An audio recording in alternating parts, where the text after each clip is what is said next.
जय श्री कृष्ण। अभी पितृपक्ष चालू है और हम अपने पूर्वजों का श्राद्ध क्यों करते हैं, आज मैं वो आपको बताऊंगी।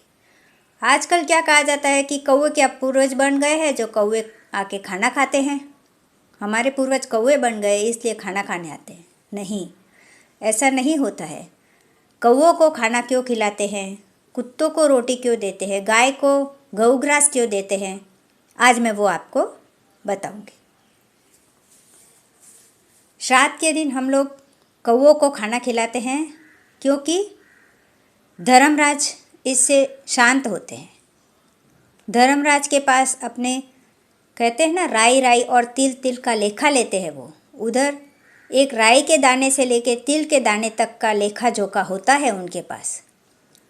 तो कौवों को खाना खिलाने से उनके वहाँ लिखा जाता है कि जिनके पूर्वजों को हमने श्राद्ध किया है उनके खाते में लिखा जाता है कि आपके परिवार वालों ने आज श्राद्ध मनाया है।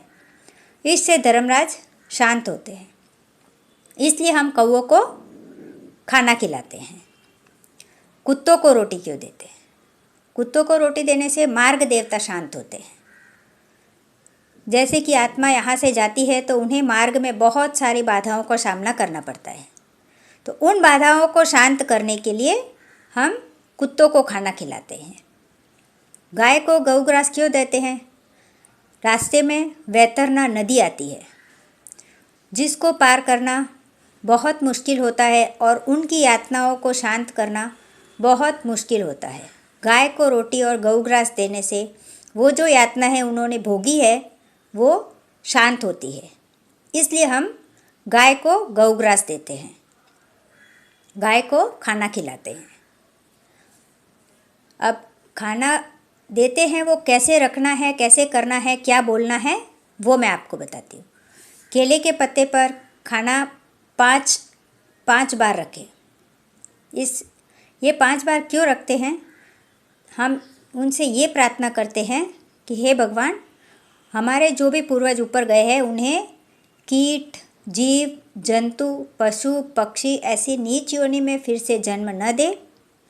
अगर उन्हें फिर से जन्म देना है तो उन्हें अच्छे और उच्च कुल में जन्म दे ताकि उनके आगे का मार्ग अच्छा हो और उन्हें किसी बाधा का सामना न करना पड़े। तो 5 ग्रास रखिए, हाथ में जल लीजिए, उसमें थोड़ा जौ के दाने और थोड़े से तिल के दाने रखें और फिर बोले मास मासे आसोज मासे कृष्ण पक्षे तिथि आज। तिथि जिस दिन आप उनका दिन है वो तिथि बोलिए, उनका नाम और गोत्र बोलिए, पत्तल के चारों तरफ घुमाइए और जल अर्पण कर दीजिए। इससे ये श्राद्ध उनके नाम का होता है और उनके जीवन में जो बाधाएं आएगी वो दूर होगी। श्राद्ध कीजिए, फिर ब्राह्मण और ब्राह्मणी को भोज कराइए और उन्हें यथाशक्ति दक्षिणा दीजिए।